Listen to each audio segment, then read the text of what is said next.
नमस्कार दोस्तों, panther academy में आप सभी लोगों का हार्दिक स्वागत है। उम्मीद है आप सारे लोग स्वस्थ होंगे, मस्त होंगे और अपनी सफलता के लिए निश्चित रूप से प्रयासरत होंगे। मैं आपका दोस्त दैनिक समसामयिकी की सीरीज लेकर आपके बीच में उपस्थित हूं। उम्मीद है आपको ये सेशन पसंद आ रहा होगा। डेली की तरह हम लोग सेशन की शुरुआत दो शब्द मोटिवेशनल कोट से करना चाहेंगे। देखिए यहाँ 4 लाइन सुंदर सी दी गई है। रख हौसला वो मंजर भी आएगा, प्यासे के पास चलकर समंदर भी आएगा। थक कर ना बैठे मंजिल के मुसाफिर, मंजिल भी मिलेगी और मिलने का मजा भी आएगा। आप निरंतर प्रयास करते रहे तो यकीन मानिए सफलता आपसे दूर रहने वाली नहीं है। इसी क्रम में आपसे सिर्फ इतना गुजारिश रहेगा कि आप सेशन में शुरुआत से लेकर अंत तक बने रहें। यह सेशन आपके लिए अत्यंत महत्वपूर्ण हुआ है। आइए हम लोग सेशन की शुरुआत करें और देखें महत्वपूर्ण प्रश्नों की यह सीरीज। देखिए पहला है, प्रतिवर्ष राष्ट्रीय शिक्षा दिवस कब मनाया जाता है? विकल्प हमारा दिया गया, पहले 3 नवंबर, दूसरा 5 नवंबर, तीसरा 7 नवंबर, चौथा 11 नवंबर। यहां जो सही विकल्प हमारा होगा विकल्प नंबर डी सही होगा। 11 नवंबर 11 नवंबर को राष्ट्रीय शिक्षा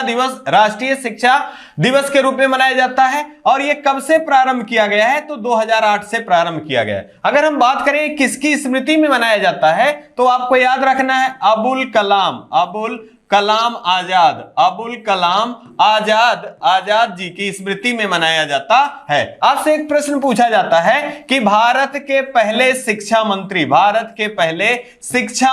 कौन थे? तो आपको ध्यान रखना है अबुल कलाम आजाद जी जो हैं ये भारत के पहले शिक्षा मंत्री थे। साथ ही साथ पूछा जाता है अल हिलाल पत्रिका किस भाषा में प्रकाशित होती थी? तो ये उर्दू भाषा में प्रकाशित होती थी। किसके द्वारा प्रकाशित किया जाता था? तो अबुल कलाम आजाद जी के द्वारा प्रकाशित किया जाता था। अगर आपसे पूछा जाए इंडिया विंस फ्रीडम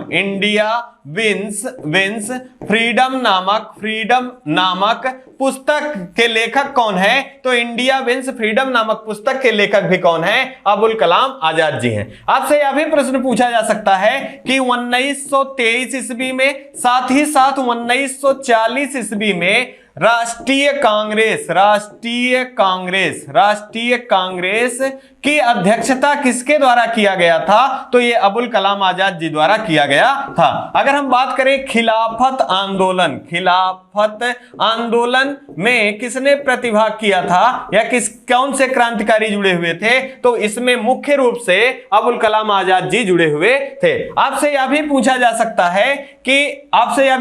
सकता है कि इनको भारत रत्न से कब सम्मानित किया गया था? तो 1992 ईस्वी में अब्दुल कलाम आजाद जी को भारत रत्न से सम्मानित किया गया था। ये कुछ महत्वपूर्ण जानकारियां हैं राष्ट्रीय शिक्षक दिवस से संबंधित और अबुल कलाम आजाद जी से संबंधित। अगर हम बात करें विकल्पों की तो यह भी अत्यंत महत्वपूर्ण है। और 3 नवंबर के बारे में बात करें तो हमको याद रखना है 3 नवंबर को अंतरराष्ट्रीय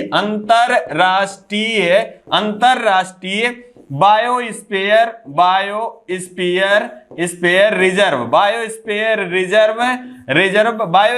रिजर्व दिवस के रूप में मनाया जाना प्रारंभ किया गया। कब से? 2022 से। यह पहली बार मनाया गया, इस नाते यह अत्यंत महत्वपूर्ण है। और अगला देखें, अगर 5 नवंबर की बात कर लें तो आपको याद रखना है 5 नवंबर को अंतरराष्ट्रीय या विश्व सुनामी जागरूकता दिवस कब मनाया जाता है? तो ये 5 नवंबर को मनाया जाता है। अगर हम बात करें 7 नवंबर की तो आपको याद रखना है विश्व कैंसर जागरूकता दिवस कब मनाया जाता है? तो ये 7 नवंबर को मनाया जाता है। जबकि विश्व कैंसर दिवस कब मनाया जाता है? तो ये 4 फरवरी को मनाया जाता है। ये कुछ महत्वपूर्ण जानकारियां हैं, आप जरूर इसको नोट डाउन करेंगे, याद रखेंगे। यकीन मानिए जब भी परीक्षा में बैठेंगे अगर यहां से प्रश्न बनते हैं तो आपके प्रश्न गलत होने वाले नहीं है। आइए इसी क्रम में अगला देख लें। हाल ही में चर्चा में रहा 32वां बिहारी पुरस्कार 2022 किसे प्रदान किया गया?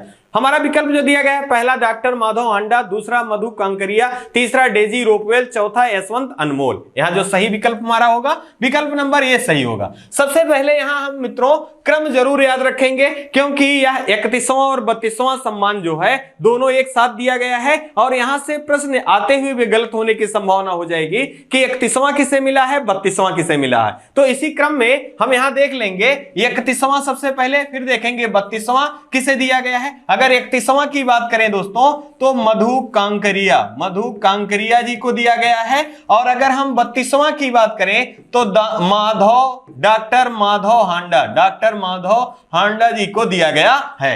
अब यहां पर एक प्रश्न और भी आपसे पूछा जा सकता है दोस्तों कि ये बिहारी पुरस्कार किस संस्थान के द्वारा दिया जाता है, तो इंपॉर्टेंट है या आप याद रखें बिहारी पुरस्कार, साथ ही साथ व्यास सम्मान और एक सम्मान और है सरस्वती सम्मान। कौन सा सम्मान दोस्तों? सरस्वती सम्मान। इन तीनों को के बिरला फाउंडेशन के द्वारा दिया जाता है। जबकि एक प्रश्न और भी अत्यंत महत्वपूर्ण है कि ये जो बिहारी पुरस्कार ये सिर्फ राजस्थान के लेखकों को प्रदान किया जाता है। यह भी कई बार पूछा गया है कि बिहारी पुरस्कार सिर्फ किस प्रदेश के लेखकों को दिया जाता है, तो ये राजस्थान के लेखकों को दिया जाता है। यहां देखिए एक पिक्चर के माध्यम से दिखाया भी गया है। साथ ही साथ अब कुछ महत्वपूर्ण जानकारियां और भी हैं, अगर आप उनको ध्यान रखें तो ये आपके लिए बेनिफिशियल होगा। जैसे अगर हम बात करें व्यास सम्मान की दोस्तों, तो ये आपकी बार 31वां व्यास सम्मान किसे दिया गया है, तो असगर वजाहत। कौन है दोस्तों? असगर वजाहत जी हैं। और इनकी जो रचना है ये क्या है, इनका नाम जो है ये महाबली के लिए इनको 2022 का 31वां व्यास सम्मान दिया गया है। अगर हम बात कर ले सरस्वती सम्मान की दोस्तों, तो यह भी प्रश्न खूब चर्चा में रहता है। तो 31वां सरस्वती सम्मान किसे दिया गया है?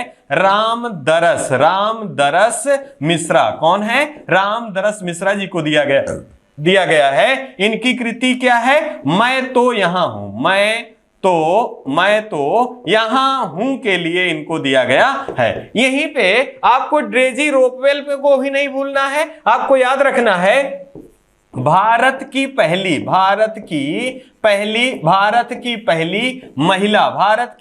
महिला जिन्हें अंतरराष्ट्रीय बुकर पुरस्कार से सम्मानित किया गया है, ये कौन है? तो ये गीतांजलि श्री है। कौन है? गीतांजलि श्री है दोस्तों। और इनकी कृति क्या है? रेत की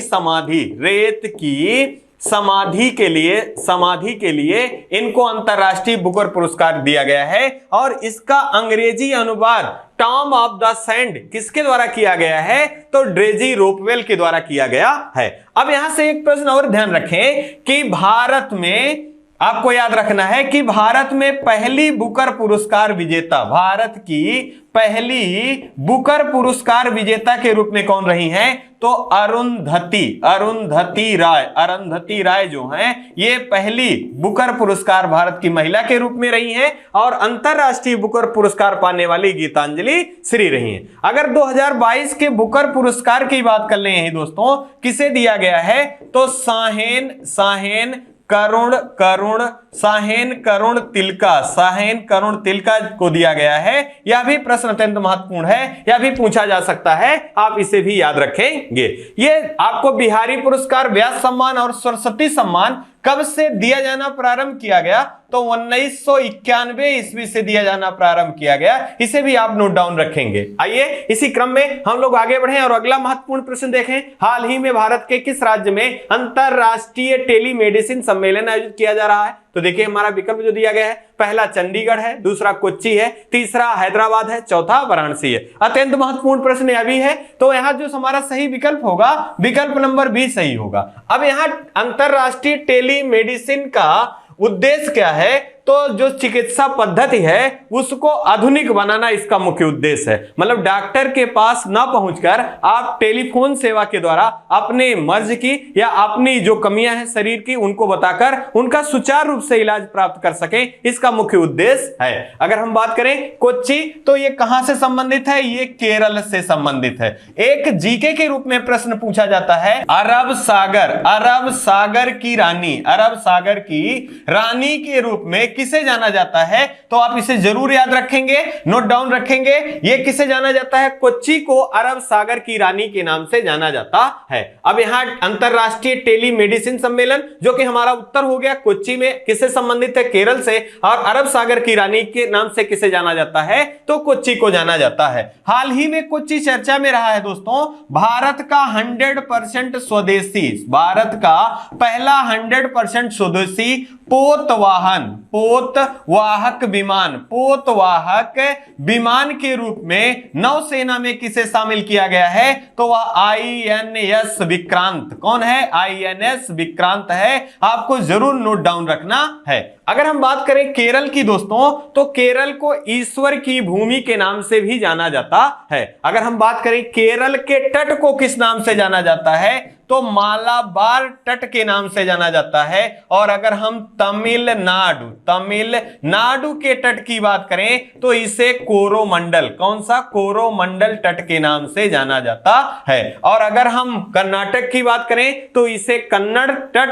और अगर हम महाराष्ट्र के तट की बात करें, तो उसे कोंकण तट। और अगर हम गुजरात के तट की बात करें, तो इसे कच्छ के तट के नाम से भी जाना जाता है।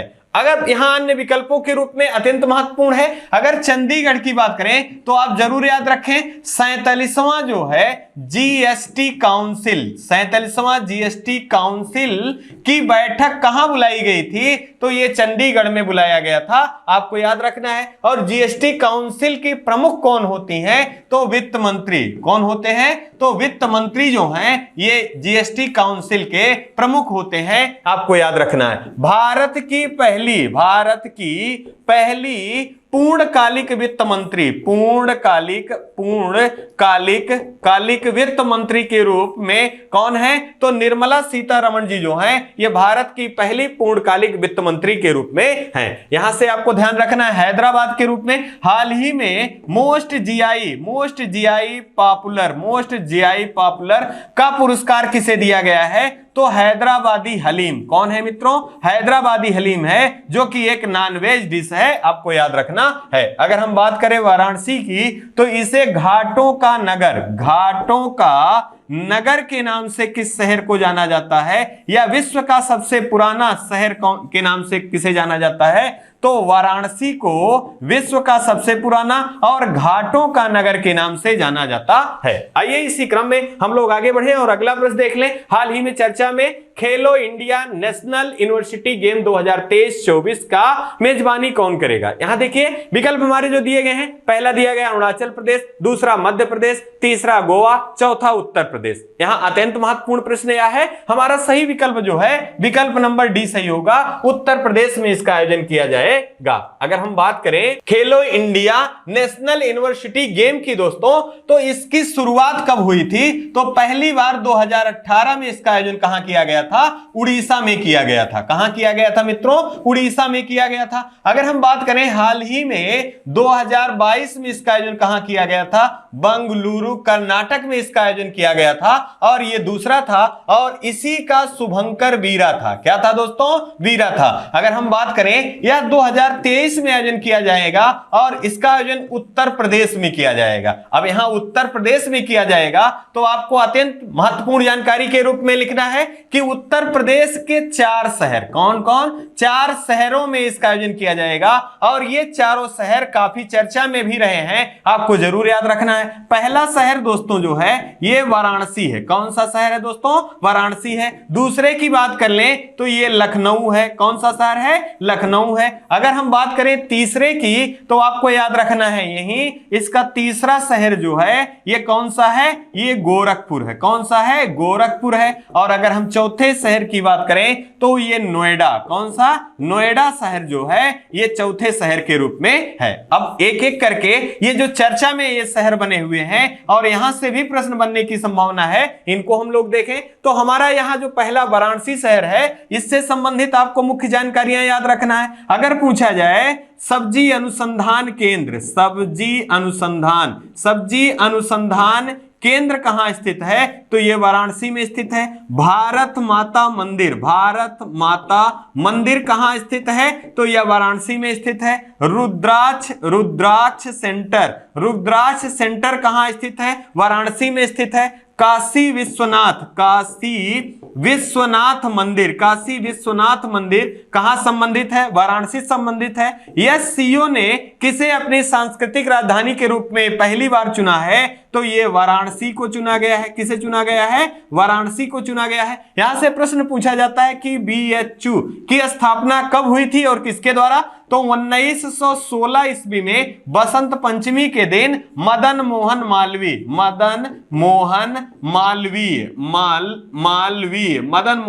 मालवीय जी द्वारा किया गया था। यहीं से पूछा जाता है कि संस्कृत कॉलेज की स्थापना बनारस में किसके द्वारा किया गया था? तो 1791 में जोनांकन डंकन के द्वारा किया गया था। आपको याद रखना है, जो कि 1974 ईस्वी में इसे संपूर्णानंद संस्कृत विद्यालय के नाम से परिवर्तित किया गया। आइए दूसरे शहर के बारे में देखें। अगर लखनऊ के बारे में देखें तो आपको याद रखना है, भारत का पहला पैरा बैडमिंटन अकादमी कहां स्थापित किए जाने की घोषणा की गई है? तो लखनऊ में। नाइट सफारी स्थापित किए जाने की घोषणा कहां की गई है? तो लखनऊ में। और गरम दल और नरम दल का समझौता कब हुआ था और कहां हुआ था? तो 1916 में गरम दल और नरम दल का समझौता हुआ था और लखनऊ में हुआ था। इसकी अध्यक्षता अंबिका चरण मजुमदार जी द्वारा किया गया था। अगर हम बात करें गोरखपुर की, तो आपको याद रखना है कि उत्तर प्रदेश में सर्वाधिक वर्षा कहां होती है? तो गोरखपुर में। सबसे कम कहां होता है? तो मथुरा में होता है। और भारत का सबसे लंबा रेलवे स्टेशन कौन सा है? तो ये गोरखपुर रेलवे स्टेशन भारत का सबसे लंबा रेलवे स्टेशन है। अगर बात करें नोएडा की, तो आपको यही ध्यान रखना है, राष्ट्रीय विरासत संस्थान स्थापना किए जाने की घोषणा कहां की गई है? तो नोएडा में। आपसे पूछा जा सकता है कि अंतरराष्ट्रीय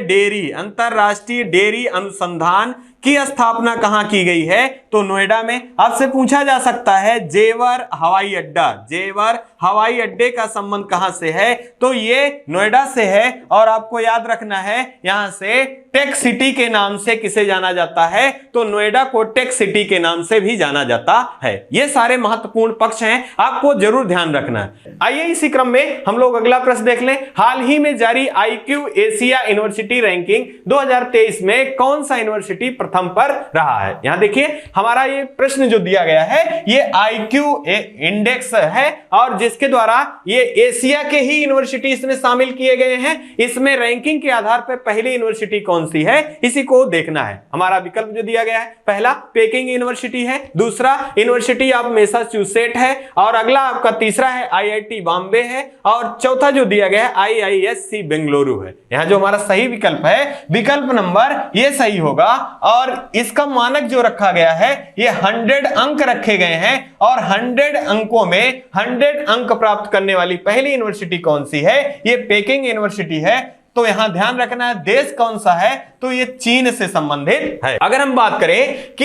इस रैंकिंग में कितने यूनिवर्सिटियां, एशिया की कितनी यूनिवर्सिटियों को शामिल किया गया है, तो 760 यूनिवर्सिटियों को शामिल किया गया, जिसमें 100 अंक का स्कोर रखा गया और एकमात्र यूनिवर्सिटी रही पेकिंग यूनिवर्सिटी जो कि चीन से संबंधित है, ये 100 अंक अर्जित किया। अगर हम बात करें भारत के परिप्रेक्ष्य में, तो टॉप 100 से लेकर 100 के बीच में भारत के 7 यूनिवर्सिटियां रही। लेकिन अगर टॉप मोस्ट की बात करें तो IIT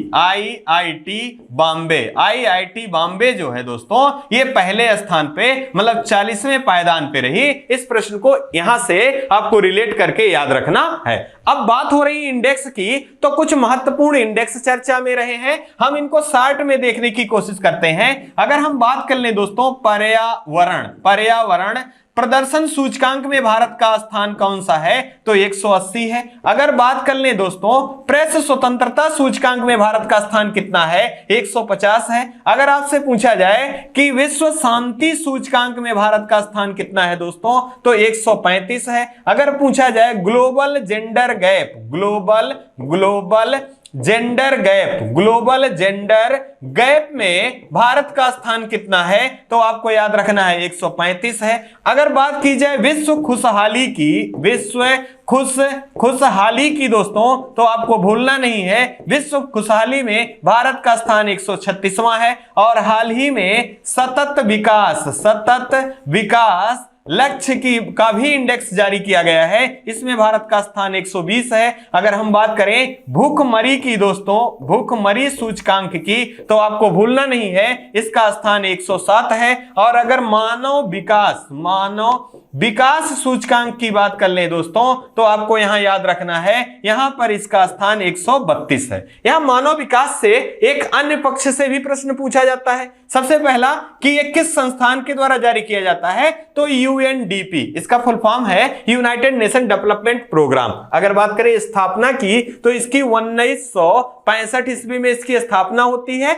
और न्यूयॉर्क में इसका मुख्यालय स्थित है। इसके कितने आयाम हैं? तो आपको याद रखना है इसके आयामों की संख्या 3 है। कौन कौन से आयाम हैं? पहला तो इसका साक्षरता, क्या है? साक्षरता है। और प्रति व्यक्ति आय जो है ये दूसरी इसका है। साथ ही साथ अगर तीसरे की बात करें तो जीवन प्रत्याशा, क्या है? जीवन प्रत्याशा जो है इसके मुख्य 3 आयाम हैं। इन्हीं आयामों को आधार बनाकर ये इंडेक्स जारी किया जाता है। आइए इसी क्रम में हम लोग आगे बढ़ें और अगला महत्वपूर्ण प्रश्न देख लें। हाल ही में भारत के 50वें मुख्य न्यायाधीश के रूप में किसने शपथ लिया है? तो आपको ध्यान रखना है कि 50वें मुख्य न्यायाधीश के रूप में किसने शपथ लिया है? तो हमारे विकल्प जो दिए गए हैं, पहला यू ललित, दूसरा DY चंद्रचूड़, तीसरा दिया गया रंजना देसाई, चौथा दिया गया R वेंकट रमणी। यहां जो हमारा सही विकल्प होगा, विकल्प नंबर भी सही होगा। DY चंद्रचूड़ जी ने भारत के 50वें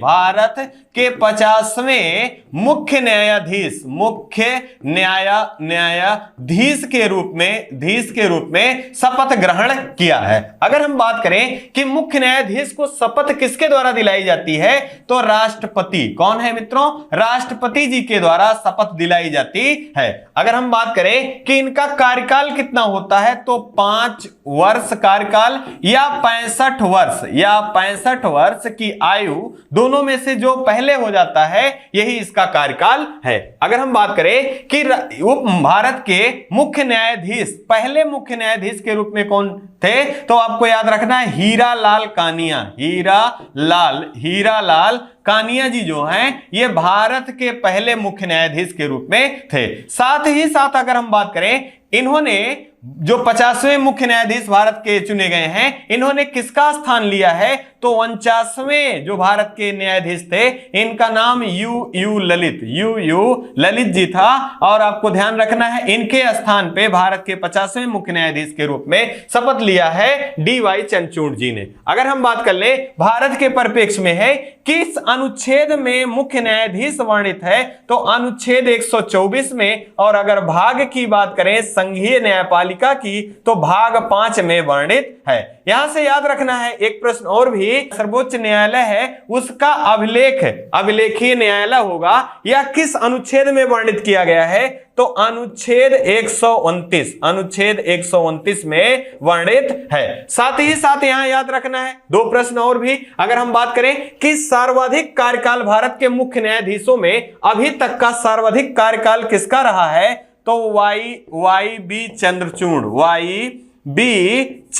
चंद्रचूड़ जी का सर्वाधिक कार्यकाल रहा है। और सबसे कम किसका रहा है, तो कमल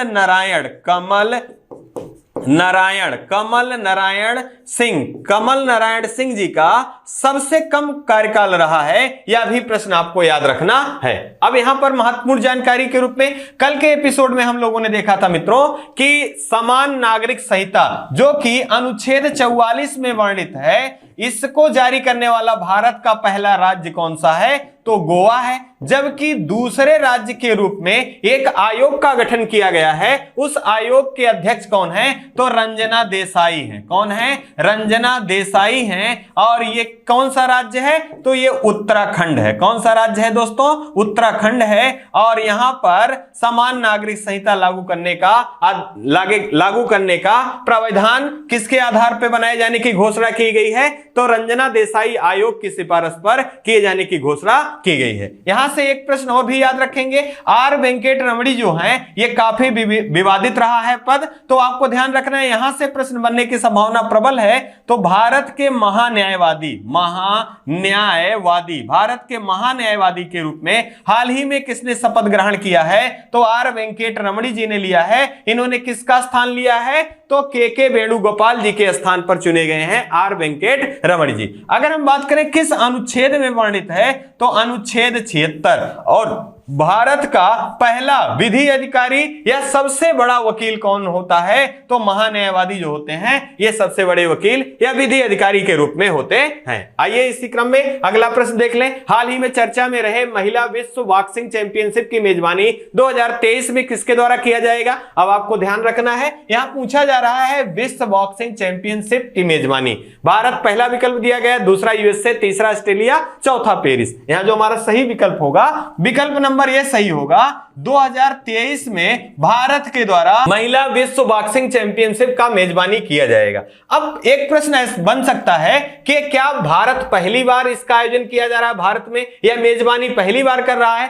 तो आपको याद रखना है, भारत पहले भी 2006 में और 2018 में महिला विश्व बॉक्सिंग चैंपियनशिप की मेजबानी कर चुका है और यह तीसरी बार है। आपसे प्रश्न पूछा जा सकता है कि यह कौन सी बार है जो कि भारत महिला विश्व बॉक्सिंग चैंपियनशिप का मेजबानी कर रहा है? तो यह तीसरी बार है। पहले कब किया है? तो 2006 में और 2018 में इसका आयोजन किया जा चुका है। अगर हम बात करें यहां भारत से, तो आपको ध्यान रखना है मुख्य 3 खिलाड़ियों का नाम। पहला आपको याद रखना है निकहत जरीन। अभी आपको याद होगा कॉमनवेल्थ गेम में गोल्ड पदक बॉक्सिंग में कौन ले आई थी? तो निकहत जरीन जी ले आई थी। साथ ही साथ समापन समारोह में ध्वजवाहक के रूप में निकहत जरीन और शरद कमल को चुना गया था, याद रखेंगे। अगर हम बात करें दूसरा कौन है, तो एमएस मैरी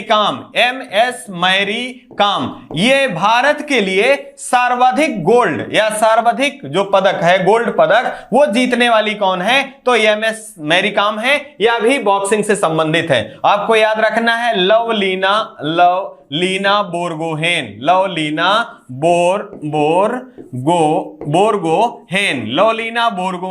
इन्होंने टोक्यो ओलंपिक में भारत के लिए बॉक्सिंग में कौन सा पदक जीता था? कांस्य पदक जीता था। पुनः इसको रिवाइज कर लेते हैं। महिला विश्व बॉक्सिंग चैंपियनशिप की मेजबानी 2023 में भारत में किया जाएगा। इससे पहले भारत 2006 में और 2018 में कर चुका है और यह तीसरी बार होगा। और बॉक्सिंग के खिलाड़ी भारत में अगर देखा जाए तो निकहत जरीन है और एमएस मैरी कॉम है और लवलीना बोरगोहेन है, जिसमें निकहत जरीन ने कॉमनवेल्थ गेमों में और विश्व मुक्केबाजी चैंपियनशिप में भारत के लिए स्वर्ण पदक प्राप्त किया था। अगर बात करें एमएस मैरी कॉम की, तो भारत के लिए मुक्केबाजी में सर्वाधिक गोल्ड पदक प्राप्त करने वाली कौन है? तो एमएस मैरी कॉम है। और लवलीना बोरगोहेन जो है वो टोक्यो ओलंपिक में कांस्य पदक भारत के लिए मुक्केबाजी में जीतकर लाई थी। अब यहां अन्य विकल्पों में भी देखें तो आपके लिए याद रखना है यूएसए में 2028 का ग्रीष्मकालीन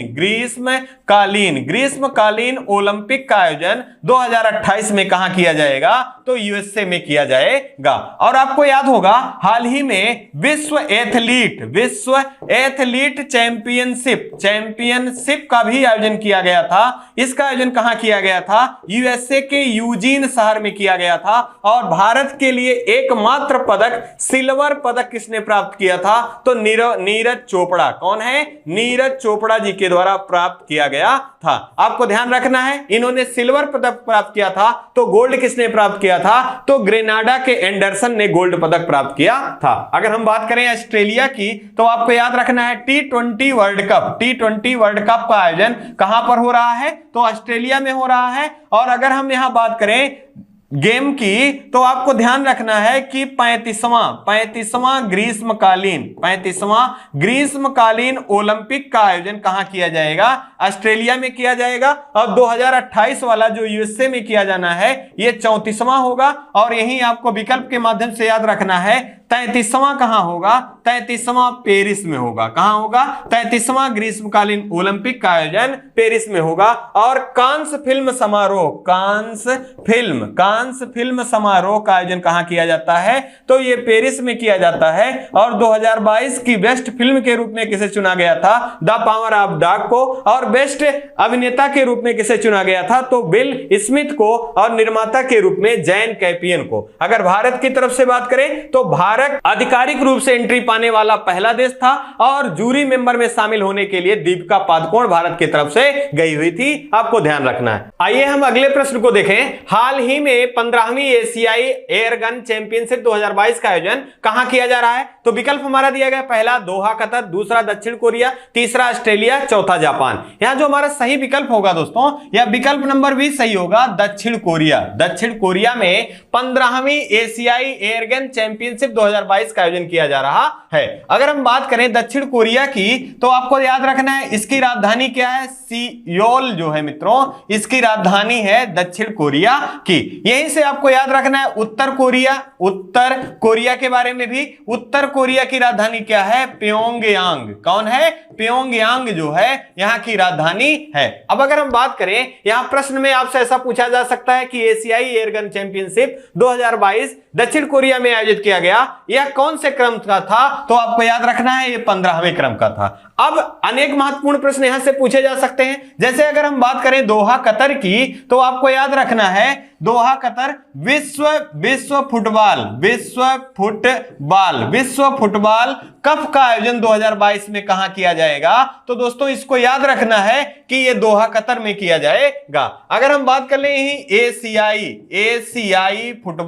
एशियाई फुटबॉल का आयोजन कहां किया जाएगा? 2023 में। तो आप याद रखेंगे 2023 में इसका आयोजन भी दोहा कतर में किया जाएगा, क्योंकि इसका आयोजन पहले चीन में किया जाना था, लेकिन कोविड के कारण यहां से स्थापित किया गया है। आपको याद रखना है। अगर हम बात कर लें यहां हाल ही में अंडर 17 महिला फुटबॉल कप का आयोजन किया गया था। कहां किया गया था? भारत में किया गया था। और भारत के कितने शहरों में किया गया था? 3 शहरों में। पहला उड़ीसा है, दूसरा नवी मुंबई। कौन है? नवी मुंबई है। और तीसरे के रूप में आपका गोवा। कौन सा? गोवा। अगर हम बात करें यहां विजेता के रूप में कौन रहा है? तो स्पेन जो है विजेता के रूप में रहा है। और कोलंबिया जो है उप विजेता के रूप में रहा है। अगर हम बात कर लें हाल ही में भारतीय फुटबॉल संघ के प्रमुख के रूप में नियुक्त किया गया है, तो इनका नाम क्या है? तो इनका नाम कल्याण चौबे। क्या नाम है? कल्याण चौबे है। आपको याद रखना है। साथ ही साथ भारतीय फुटबॉल संघ के द्वारा फुटबॉलर ऑफ द ईयर के रूप में और फुटबॉलर ऑफ द ईयर पुरुष और फुटबॉलर ऑफ द ईयर महिला के रूप में चुना गया है। किसे चुना गया है? तो सुनील छेत्री। कौन है? सुनील छेत्री हैं। और महिला के रूप में मनीषा कल्याण। कौन है? मनीषा कल्याण है। ये सारे प्रश्न आपकी सफलता में आपके लिए मददगार साबित होंगे। इन सारे प्रश्नों को आपको जरूर याद रखना है। आइए इसी क्रम में अगला देख लें। हाल ही में किस देश में दूसरी बिम्स्टेक कृषि मंत्रियों की बैठक बुलाई गई है? तो हमारा विकल्प दिया गया है, पहला श्रीलंका, दूसरा भूटान, तीसरा नेपाल, चौथा भारत। यहां जो हमारा सही विकल्प होगा, विकल्प नंबर डी सही होगा, भारत में बुलाया गया है। अब आपको ध्यान रखना है कि बिम्स्टेक जो है इसका स्थापना कब हुआ था? तो 1997 ईस्वी में इसका स्थापना हुआ था। और यहां पर इसके सदस्य देश कितने हैं? तो 7 सदस्य देश हैं। कितने सदस्य देश हैं? 7 सदस्य देश हैं। साथ ही साथ इसका मुख्यालय कहां है? तो इसका मुख्यालय ढाका में स्थित है। अगर हम बात करें यहां कृषि मंत्री की, तो भारत के वर्तमान में केंद्रीय कृषि मंत्री कौन है? तो नरेंद्र सिंह तोमर जी जो हैं ये भारत के वर्तमान में केंद्रीय कृषि मंत्री हैं। और कृषि मंत्रालय की एक पहल है जागृति ऐप। कई बार पूछा गया है कि जागृति ऐप किसका पहल है? तो जागृति ऐप जो है ये कृषि मंत्रालय की पहल है। आपसे एक प्रश्न पूछा जाता है कि कृषि कृषि के क्षेत्र में ऋण देने वाली सबसे बड़ी संस्था के रूप में कौन कार्य करती है? तो नाबार्ड है, जिसकी स्थापना 1982 कब हुआ था? 1982 को हुआ था। और किस समिति की सिफारिश पर? तो शिवरमन समिति की सिफारिश पर नाबार्ड का गठन किया गया था। नाबार्ड का एक ऐप है जिसे जीवा के नाम से जाना जाता है। इसका उद्देश्य है जैविक खेती को प्रमोट करना या जैविक खेती को बढ़ावा देना, इसका मुख्य उद्देश्य के रूप में है। अब यहां पर आज अभी के समय में जो परीक्षाएं निरंतर हो रही हैं, उनमें स्टैटिक जीके के रूप में आपसे पूछा जाता है कि निम्नलिखित में से बिम्स्टेक जो सदस्य देश हैं, किसमें से कौन सा देश शामिल है या कौन सा देश शामिल नहीं है। तो इससे रिलेटेड हम महत्वपूर्ण जानकारी को देख लें। तो आइए एक पिक्चर के माध्यम से देखें बिम्स्टेक शिखर सम्मेलन में कौन से देश शामिल हैं। तो देखिए, पहला आपका बांग्लादेश है, दूसरा श्रीलंका है, तीसरा इंडिया है, चौथा नेपाल है, चौथा और पांचवा भूटान है, छठवां जो है थाईलैंड है, सातवां जो है म्यांमार है। आपको इसी क्रम में राजधानियां भी याद होना चाहिए। बांग्लादेश की राजधानी ढाका है, श्रीलंका की जयवर्धनेपुरे कुट्टे है, नेपाल का काठमांडू है, भूटान का थिम्पू है, थाईलैंड का बैंकॉक है, म्यांमार का नैपिडा है। ये सारी चीजें आपको ध्यान रखना है। कभी कभी आपसे इसका फुल फॉर्म भी पूछ ले तो आपको जरूर याद रखना है। देखिए दिया गया है Bay of Bengal initiative for multi sectoral technical and economic corporation जो है ये बिम्स्टेक का फुल फॉर्म है। आइए इसी क्रम में अगला और लास्ट सेशन का प्रश्न देखें। हाल ही में अरुणा मिलर किस देश में लेफ्टिनेंट गवर्नर बनी है? तो विकल्प हमारा पहला दिया गया यूनाइटेड किंगडम, दूसरा अमेरिका, तीसरा कनाडा, चौथा न्यूजीलैंड। यहां हमारा सही विकल्प जो है विकल्प नंबर बी सही है। यहां पर अरुणा मिलर जो है ये प्रवासी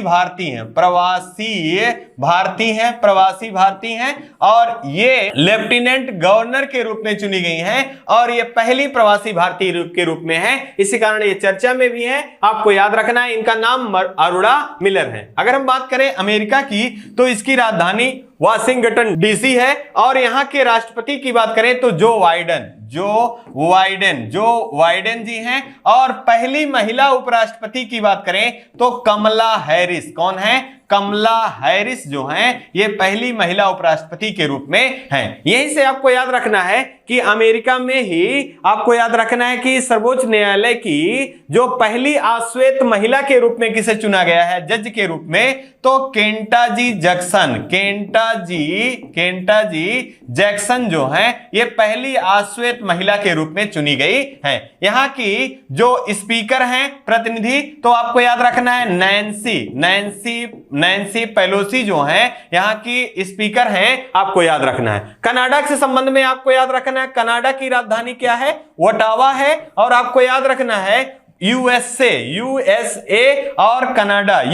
और कनाडा में सबसे बड़ी विभाजक रेखा जो है उसका नाम क्या है? 49वीं समांतर रेखा यह है। यह सबसे बड़ी विभाजक रेखा के रूप में है जो कि कनाडा और यूएसए को अलग करती है। और 65वां संसदीय सम्मेलन का आयोजन कहां किया गया था? तो कनाडा के हैलिफैक्स में किया गया था। अगर हम बात करें न्यूजीलैंड की तो आपको याद रखना है यहां न्यूजीलैंड की राजधानी क्या है? वेलिंगटन जो है यहां की राजधानी है। ये सारे प्रश्न आपकी परीक्षाओं के लिए महत्वपूर्ण हैं। अगर हम बात करें हाल ही में ब्रिटेन के प्रधानमंत्री नियुक्त किए गए हैं। कौन है? 57वें प्रधानमंत्री के रूप में ऋषि सुनक को नियुक्त किया गया है। ये सारे प्रश्न आपके लिए अत्यंत महत्वपूर्ण हैं और इन्हीं प्रश्नों के साथ हम आपसे विदा लेना चाहेंगे। आप अपना और अपने परिवार का खूब ढेर सारा ध्यान रखें। जय हिंद, जय भारत।